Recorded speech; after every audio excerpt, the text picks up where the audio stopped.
Hello student, my self doctor Balram. हम class 12 physics का first chapter पढ़ रहे थे, जिसमें लास्ट क्लास में हमने इलेक्ट्रिक डायपोल के बारे में पढ़ा, डायपोल मूवमेंट के बारे में पढ़ा था, डायपोल की इलेक्ट्रिक फील्ड क्या होगी eight axial position, at equatorial position, और थर्ड केस पढ़ा था एट एनी पॉइंट पे फील्ड क्या होगी।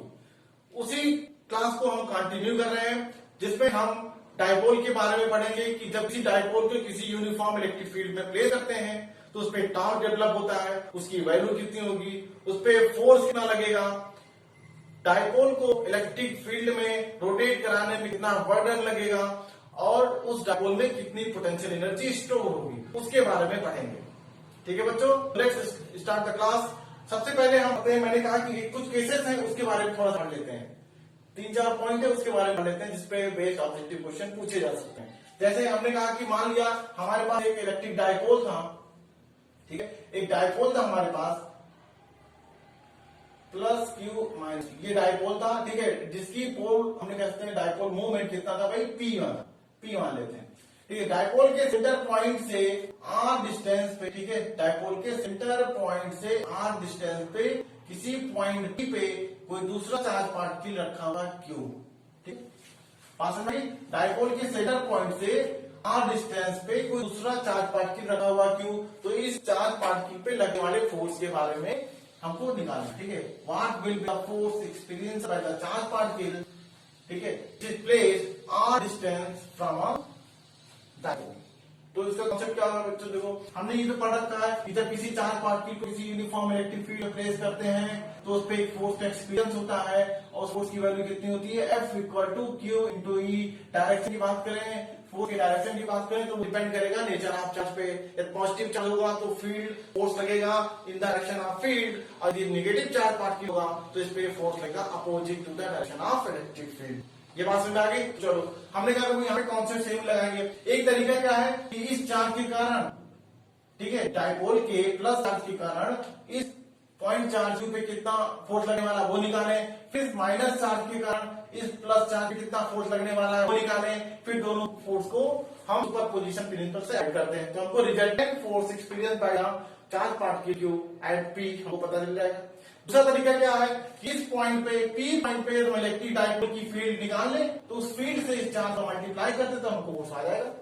ये आसान तरीका है, ठीक है, क्योंकि देखो डायपोल है, ये पॉइंट P डायपोल की क्या एक्सियल पोजीशन नहीं है, क्लास में पढ़ रखा था, ठीक है। तो ये पॉइंट P इस डायपोल की एक्सियल पोजीशन है, और r डिस्टेंस पे फील्ड का फार्मूला हमने पढ़ रखा था, इलेक्ट्रिक डायपोल के कारण फील्ड कितना होता है, E equal to 1/4 pi epsilon naught 2p upon r³। ये पढ़ा था हम लोगों ने, बोलो भाई, ये तो पढ़ रखा था लास्ट क्लास में। जिन बच्चों ने लास्ट क्लास मिस कर दिया है वो हमारे यूट्यूब चैनल पे जाके लास्ट क्लास को पढ़ सकते हैं, ठीक है। चलो 2p अपॉन r³। अब तो यहाँ पे फील्ड पता नहीं क्या, यहाँ पे चार्ज की वैल्यू कितनी है, Q है, तो चाहे लगने वाले फोर्स के बारे में नहीं बता सकते, हमें बिल्कुल बता सकते हैं Q इंटू ई। यहाँ से इस फार्मूले से देखो, ठीक है, रखते हैं भाई, ई का फार्मूला रखते हैं, तो ई क्या था भाई, 2p upon 4 pi epsilon not r³ into Q। देखो बच्चों, ये हो गया। This is the formula of force which is experienced by the charge particle which is kept at the axial position of electric dipole having dipole strength dipole movement P। ये simple तरीका, इसको directly याद रखेंगे, ठीक है। Second देखते हैं, second case, ये हमारा फर्स्ट केस था, ठीक है, फर्स्ट केस था, ठीक है, नोट करो इसको। तो सेकंड केस पढ़ लेते हैं, हटा दो इसको, ठीक। इस बार क्या हुआ, हमने कहा इस बार दो डायपोल है, इस बार क्या रखा मैंने, दो इलेक्ट्रिक डायपोल आपस में रखे हुए हैं एक्सियल पोजीशन पे, ठीक है, दो डायपोल। सेकंड केस हमारा क्या होगा भाई, इस बार फोर्स हमको निकालना है between the two electric dipole.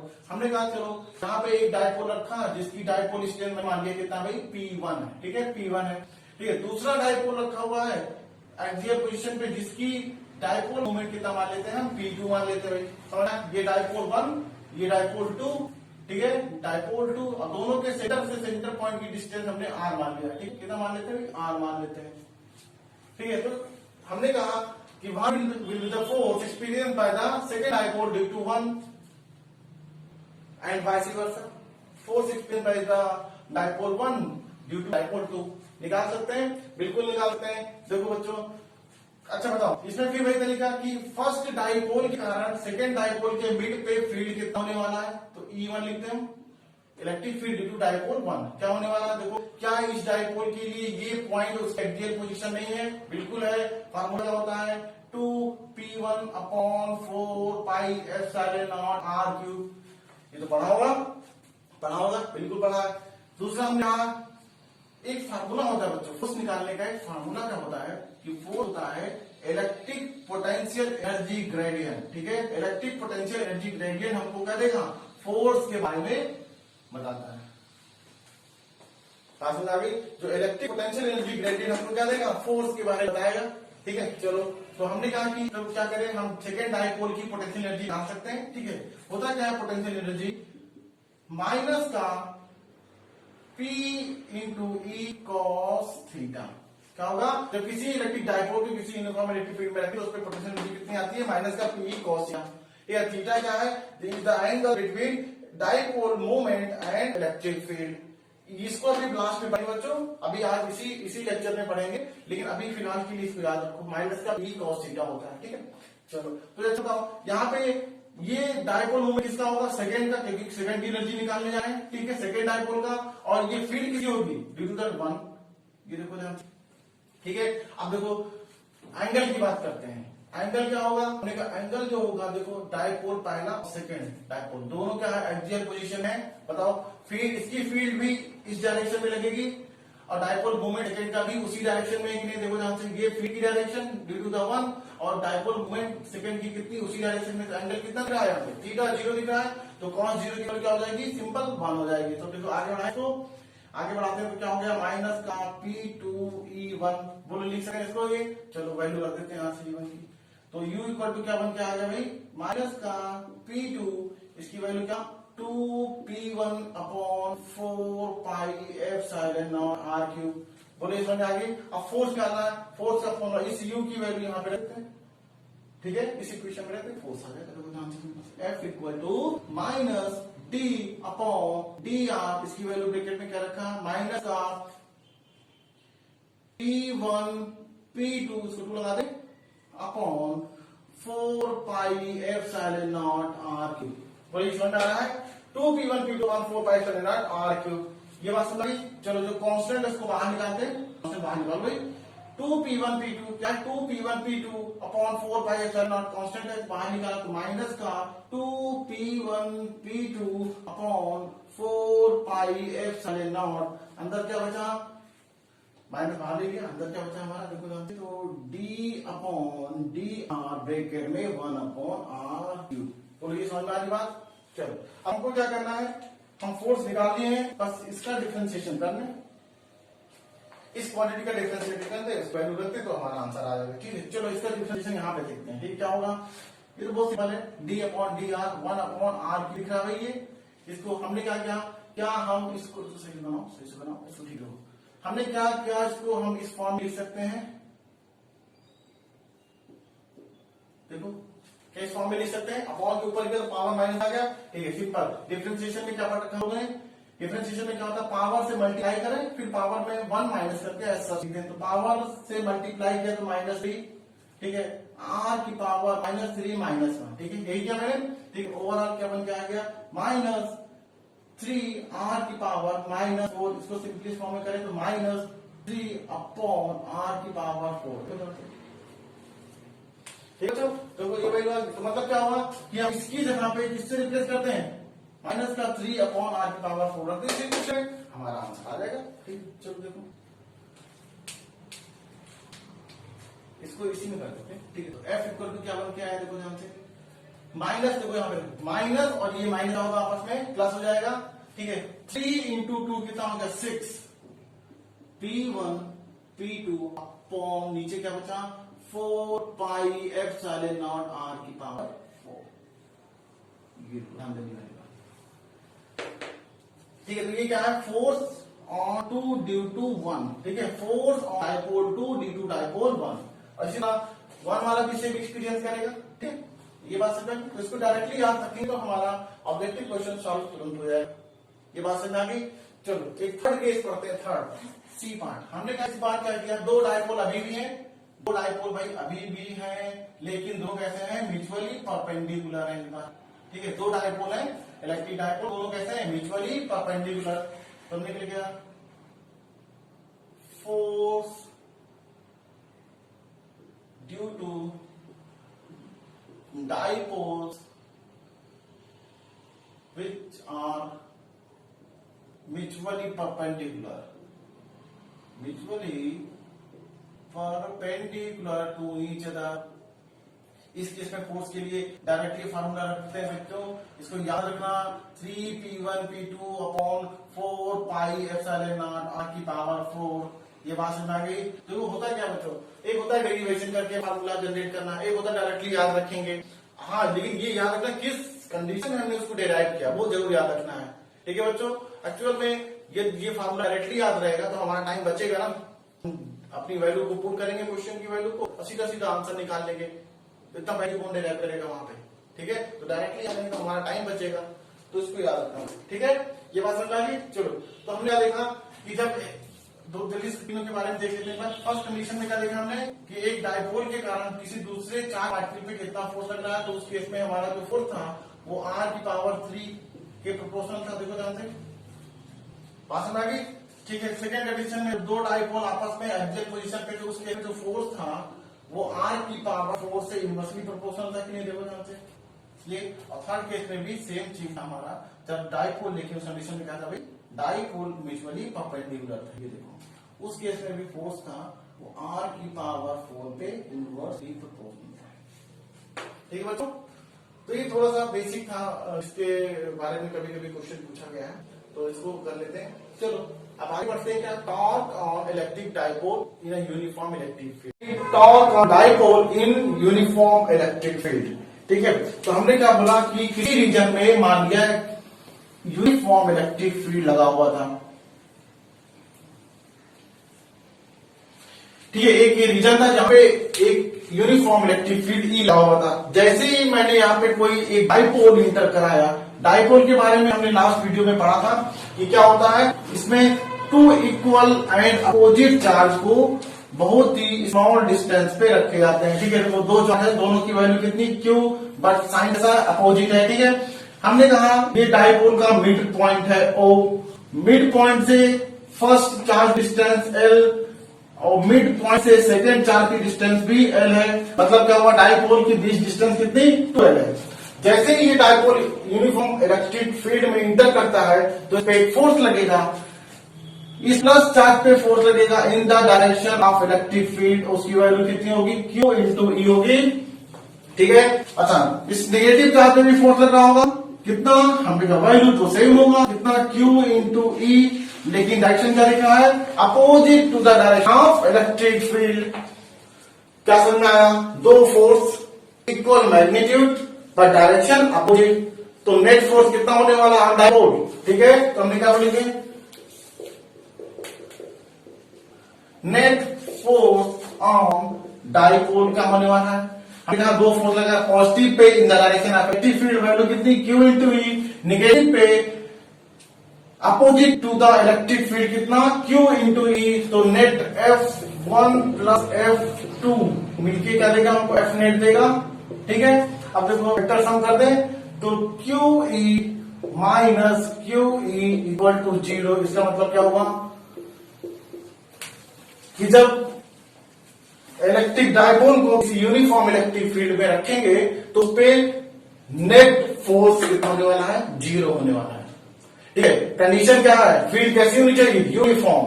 क्योंकि बच्चों देखो यदि फील्ड यूनिफॉर्म नहीं होगी तो फोर्स मे बी इक्वल और मे नॉट बी इक्वल। उस कंडीशन में नेट फोर्स हमको मिल सकता है और नहीं भी। ठीक है, नॉन यूनिफॉर्म के केस में नेट फोर्स मे बी 0 और नॉट। ठीक है, डिपेंडिंग अपॉन द यहाँ पे फोर्स की वैल्यू, सॉरी फील्ड की वैल्यू कितनी होगी। बात समझ आ गई। तो चलो अब हम लोग सेकेंड पढ़ते हैं टॉर्क के बारे में। तो ये तो बात में समझ में आ गया कि डाइपोल पे नेट फोर्स 0 लगने वाला, ये हमें याद रखना दिमाग में। ठीक है, क्वेश्चन पूछा जाता है कि यूनिफॉर्म इलेक्ट्रिक फील्ड पे नेट फोर्स कितना लगने वाला, तो 0। आंसर क्या होगा, 0। ठीक है, ऑब्जेक्ट में पूछा जाता है। चलो हमने क्या देखा, डाइपोल है, इस पे एक फोर्स इस डायरेक्शन में एक फोर्स माइनस पे opposite to the direction of electric field रहा है। अच्छा हुआ क्या, देखो इस पे देखो, हमने कहा इस पे फोर्स मैंने किधर लगाया, इस डायरेक्शन में इलेक्ट्रिक फील्ड, और दूसरा फोर्स लगाया अपोजिट टू डायरेक्शन, तो क्या होगा, ये सेंटर ऑफ मास के अराउंड रोटेट कर देगा। ये क्या करेगा, इस पे फोर्स लगा, टू इक्वल अपोजिट फोर्स लगेगा, जिसका लाइन क्या होगा, लाइन ऑफ एक्शन अलग अलग होगा, तो क्या करेगा, ये टॉर्क डेवलप करेगा, जिससे ये डाइपोल उस यूनिफॉर्म इलेक्ट्रिक फील्ड में रोटेटरी मोशन करना शुरू कर देगा। ठीक है, किसके around the centre of mass, that is centre के अराउंड। समझ में आया? चलो तो हमने टॉर्क के बारे में पढ़ते हैं। तो टॉर्क क्या होता है भाई, फोर्स कैसे पढ़ते हैं, force into perpendicular, this is लिख लेना अच्छा इसको, परपेंडिकुलर डिस्टेंस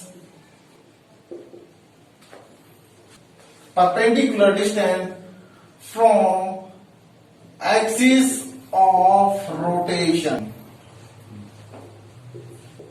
ठीक है, टॉर्क कैसे बना, हमने जब दो इक्वल एंड अपोजिट फोर्स किसी बॉडी पे अलग अलग पॉइंट पे लगते हैं तो एक टॉर्क का डेवलपमेंट होता है, एक टॉर्क जनरेट होता है।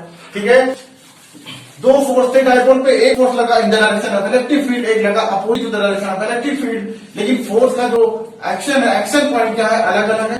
देखो अलग अलग है, तो इससे क्या हुआ, टॉर्क का डेवलपमेंट हुआ। ठीक है, इससे हमारा जो डायपोल है वो लीनियर मोशन नहीं करेगा, क्योंकि लीनियर मोशन नहीं हो सकता, क्योंकि नेट फोर्स हमने देखा भी 0 है, और लीनियर मोशन के लिए, ट्रांसलेटरी मोशन के लिए नेट फोर्स होना जरूरी है। ठीक है, लेकिन ये रोटेटरी मोशन करेगा, क्योंकि टॉर्क हमारा मिल रहा है यहाँ पे, पास में आ गई। ठीक है, चलो हम लोग टॉर्क को कैलकुलेट करते हैं। टॉर्क का क्या होता है, टीचर हम लोगों ने क्लास 11 में पढ़ रखा, रोटेटरी मोशन है force into perpendicular distance from the axis of rotation. ठीक है, तो फोर्स को हमको दिख रहा है ना, Q इंटू ई, फोर्स दिख रहा है हमको कितना लग रहा है, Q इंटू ई, देखो ध्यान से, Q इंटू ई।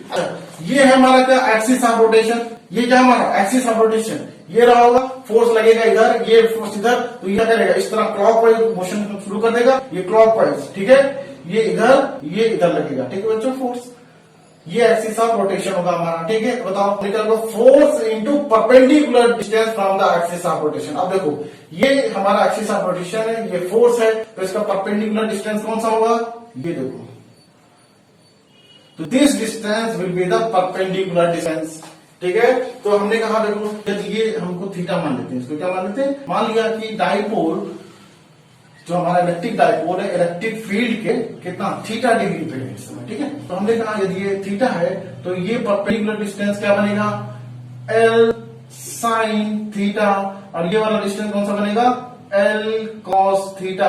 देखो हमको लेना कौन सा है, perpendicular distance from the axis of rotation. ठीक है, तो देखो यहाँ पे QE परपेंडिकुलर डिस्टेंस क्या है हमारा, L साइन थीटा। ठीक है, तो QE into L sine theta. ये तो एक फोर्स की बात हुई, ये तो एक टॉर्क की बात हुई, एक चार्ट पे, इस चार्ट पे कितना टॉर्क लगने वाला है। ठीक है, डायरेक्शन क्लॉकवाइज दिख रहा है, क्लॉकवाइज घुमाएगा इसको। ठीक है, अच्छा सेम टॉर्क यहाँ पे भी डेवलप होगा, डायरेक्शन इसका भी क्लॉकवाइज होगा, समझ में आ रहा है, इसका भी डायरेक्शन होगा, ये है एक्सिस ऑफ रोटेशन, ये फोर्स ऐसे लगेगा, तो ये जो डायपोल है, कुछ फोर्स जब इधर इसको इधर की तरफ ले जाएगा, ऊपर की तरफ, तो ये इस तरह रोटेट करेगा, इस तरह रोटेट करेगा, मतलब क्लॉकवाइज डायरेक्शन में मूव करने की कोशिश करेगा।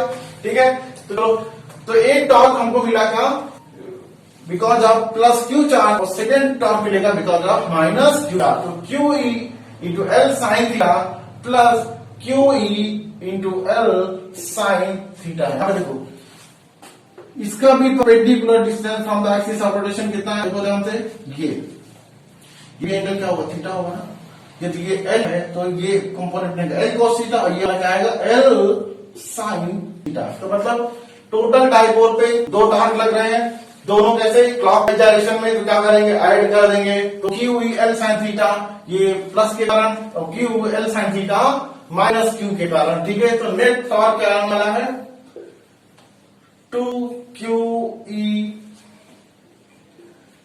L sin theta. अच्छा हम लोगों ने पढ़ा है डाइपोल मोमेंट के बारे में पढ़ा था, क्या होता है, it is the product of one charge and the distance between two charge.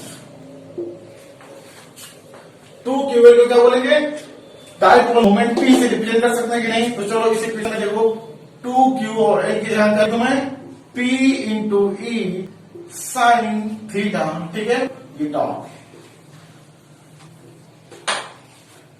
अब यहां पे देखो इलेक्ट्रिक फोर्स की बात करते हैं, फोर्स, और ये क्या था, परपेंडिकुलर डिस्टेंस, दोनों के बीच एंगल कितना 90 डिग्री है, ठीक है ना, क्या 90 डिग्री है। तो यहां पे देखो हम कह सकते हैं P क्रॉस E, ठीक है, क्योंकि हमने पढ़ा है जो डाइपोल मूवमेंट होता है वो क्या है, वो क्या होता है, वेक्टर क्वांटिटी है, और इलेक्ट्रिक फील्ड भी हमारी वेक्टर क्वांटिटी है। अच्छा, डाइपोल मूवमेंट का डायरेक्शन देख सकते हैं, यहाँ पे देखो ये डायरेक्शन रहा तो नहीं, हमने पढ़ा रखा है कि माइनस क्यू से प्लस क्यू की तरफ होता है डाइपोल मूवमेंट की डायरेक्शन। तो यहाँ पे देखो डाइपोल मूवमेंट की direction, sorry dipole movement in electric field और साइन थीटा क्या होगा, it is angle between dipole movement and electric field, जो कि यहाँ पे कितना दिख रहा है, थीटा। बात से भी देखो, तो मतलब ये कौन सा प्रोडक्ट हुआ, P क्रॉस ई। अच्छा, कभी कभी E क्रॉस P भी बच्चे लिखते हैं, तो क्या E क्रॉस P सही रहेगा, हमने कहा नहीं, हमने पढ़ रखा है वेक्टर प्रोडक्ट के बारे में, ठीक है। यदि हमने P क्रॉस ई लिखा, देखो क्या हुआ, axis of rotation P, vector P, और ये हमारा डायरेक्शन है, this is the direction of vector P और this is the direction of electric field vector, ठीक है। तो हम इधर आ रहे हैं P cross E, P cross E, तो कैसे चल रहा है हमारा मूवमेंट, कैसा हमारा क्लॉकवाइज है कि नहीं, देखो तो ये एक्सिस ऑफ रोटेशन था, P क्रॉस E की तरफ गए तो हम कैसे चले, क्लॉकवाइज, और सही में यहाँ पे टॉर्क कैसा लग रहा था, क्लॉकवाइज चल रहा था। यार किसी ने बोला नहीं E क्रॉस P भी हो सकता है क्या, तो मैं आज भी नहीं, कैसे चेक कर सकते हैं, E क्रॉस P के लिए जाना पड़ेगा हमको, E से P की तरफ जाना पड़ेगा, E से P की तरफ जाना पड़ेगा। तो कैसे जा रहे हैं हम, ये रोटेशन कैसा है, एंटी क्लॉक, जबकि टॉर्क कैसा लग रहा था, क्लॉकवाइज। तो कौन सा प्रोडक्ट सही होगा, दिस, ठीक है। तो इसको ये वेक्टोरियल फॉर्म है टॉर्क का, तो टॉर्क क्या लगने वाला भाई, P क्रॉस E, या हम कह सकते हैं उसका मैग्नीट्यूड कैसे लिखेंगे, P E साइन थीटा, ठीक है, where theta is angle between dipole movement and electric field, ठीक है। चलो नोट करो इसको।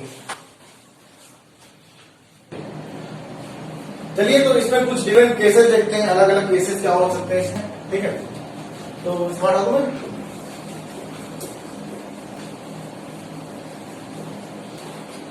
जैसे केस वन, केस वन हमने कहा कि इफ कब हमारा टॉर्क मैक्सिमम होगा, कब टॉर्क हमारा मिनिमम होगा, उसकी केस पढ़ते हैं। हमने कहा इफ थीटा इक्वल टू 0, ठीक है। हमने कहा electric dipole movement, electric field क्या डायरेक्शन क्या होगा, सेम डायरेक्शन में हो, मतलब थीटा उनके बीच में क्या हो, 0, उस केस में टॉर्क क्या होने वाला, बताओ, थीटा 0 तो साइन 0 कितना हो जाएगा, 0, तो हमारा टॉर्क क्या बन के आ गया, P E into 0, that is 0, ठीक है। मतलब क्या हुआ कि यदि हमारा dipole parallel to the electric field होगा, तो हमको कोई भी टॉर्क नहीं मिलेगा, मतलब टॉर्क भी उस कंडीशन में 0 होगा, ठीक है। एक बात तो पढ़ लिया कि फोर्स और डाइपोल क्या होने वाला, यूनिफॉर्म इलेक्ट्रिक फील्ड में 0। अच्छा, डाइपोल भी 0 हो सकता है कि नहीं, हमने कहा बिल्कुल हो सकता है, कब, जब electric dipole in direction of electric field होगा, ठीक है। कैसे, जब हमारा डाइपोल ऐसे होगा, इन डायरेक्शन, ये क्या है प्लस क्यू, ये क्या है माइनस क्यू, ठीक है। तो डाइपोल मूवमेंट भी P उसी डायरेक्शन में, इलेक्ट्रिक फील्ड भी उसी डायरेक्शन में है। तो छोटा होगा, अभी क्या होगा, फोर्स इस पे लग रहा होगा, QE पे इधर, माइनस QE पे इस डायरेक्शन में फोर्स लग रहा होगा, 2 इक्वल एंड अपोजिट फोर्स, और एक ही लाइन से क्या ज्वाइन कर रहे हैं कि नहीं, समझ में आया, एक ही लाइन में ज्वाइन कर रहे हैं, तो हमारा टॉर्क क्या मिलने वाला है, 0 मिलने वाला है, ठीक है। लेकिन कोई भी परपेंडिकुलर डिस्टेंस नहीं है, तो हमें क्या मिला, PE into 0 is torque on dipole when it is kept parallel to the electric field will be 0। अच्छा, सेकंड देखो, और कौन सी वैल्यू 0 हो सकती है इसकी,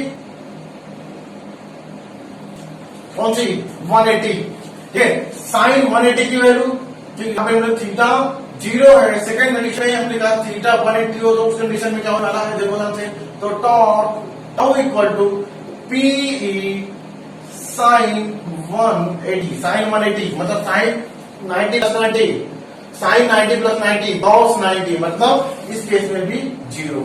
बात समझ गया? मतलब क्या हुआ कि इलेक्ट्रिक, अभी क्या किया मैंने दो नाम से पैरेलल था, अभी क्या किया डाइपोल है, ये इस बार प्लस और ये क्या है माइनस, ठीक है। डाइपोल का डाइपोल मोमेंट इस डायरेक्शन में, इलेक्ट्रिक फील्ड अभी भाई उसी डायरेक्शन में, तो दोनों के बीच एंगल कितना दिख रहा है भाई, पी और ई के बीच एंगल कितना दिख रहा है 180। इस केस में भी net torque on the dipole क्या होने वाला है 0, ठीक है। अब देखो बच्चों, मतलब जब टॉर्क नहीं होगा तो हमारा सिस्टम कैसा है, रोटेशनल इक्विलिब्रियम में। कैसा है? रोटेशनल इक्विलिब्रियम में, मतलब कोई भी रोटेशन डाइपोल का नहीं होगा। बात समझ गए?